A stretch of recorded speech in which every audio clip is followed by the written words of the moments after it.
The children were nestled all snug in their beds, while visions of sugar plums danced in their heads. But I heard him exclaim ere we drove out of sight, "Happy Christmas to all, and to all a good night." Did you know that bees can fly higher than Mount Everest? That's amazing. That is 27th of November's Happy Fact of the Day by Emily Coxhead. Saturday, 25th of December 2004. So here it is, Merry Christmas. Everybody's having fun somewhere else. I'm ringing in my first 25th of December on the wards by doing an impression of a smiley doctor off the telly. But it grates any time a patient or a colleague wishes me Happy Christmas. I'm trying to forget what I'm missing and treat it like a normal day. But every few minutes there's a fresh reminder. Decorations hang limply around each corner, looking like they've come out of the same box every year since word came from Bethlehem about this exciting new festival. My phone pulsates with jolly seasonal text messages, like I've got a malfunctioning dildo in my pocket. Santa might be putting his feet up after a long night, but his pal, the Grim Reaper, never gets the day off. And so I find myself sitting in a side room with a distressed family, having the chat about mom/gran. They know the punchline before I even start the story. A doctor is never going to summon an extended family to sit on uncomfortable chairs at short notice on Christmas Day to tell them they've won 50 grand on a scratch card. Granny is outnumbered by E. coli bacteria in her bloodstream to the tune of several billion to one. And there's now only one way this can end.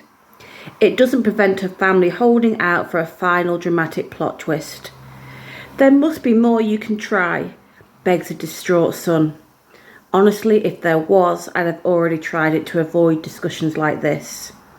Bad news is never easy to hear, but it's never easy to deliver either.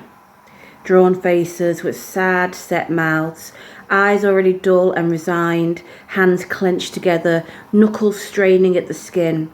Some will sob, some will scream, some will just stare blankly into the abyss I've created. Here goes another one. With every fibre of my calm and professionalism, I explain that, even though she's been a fighter throughout, her organs have started to fail and she's deteriorating fast, despite the fluids and antibiotics we've been giving her. As their eyes well up, I tell them we've already asked the ITU doctors to review her, and they agreed it wouldn't be kind to pursue aggressive treatment that would ultimately have no chance of working. Hoping to show empathy through my body language, I lean in to say all we can do now is keep her comfortable and concentrate on her dignity. As I do so, I inadvertently lean on my tie. It's a seasonal tie, a deep night sky blue with dear old Santa on his sleigh perched right up near the knot. Moving down the tie, we come to Prancer and Dancer and the rest of the reindeer massive, with Rudolph proudly front and centre. Crucially and disastrously, underneath Rudolph's red nose, and now the pressure of my elbow, is a button that activates a tinny speaker to blast out a frantic rendition of Jingle Bells. I turn ketchup red, apologise and jab at my admin, but all I succeed in doing is restarting the effing tune. After half a dozen failed attempts to silence it over the course of what feels like 15 years, I run outside and hurl the tie onto the nursing station.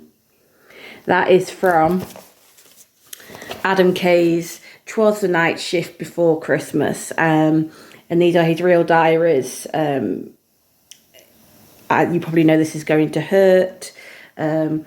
And it is so funny, but also so poignant and a reminder of the heroes who work over Christmas. So yeah, really recommend the book.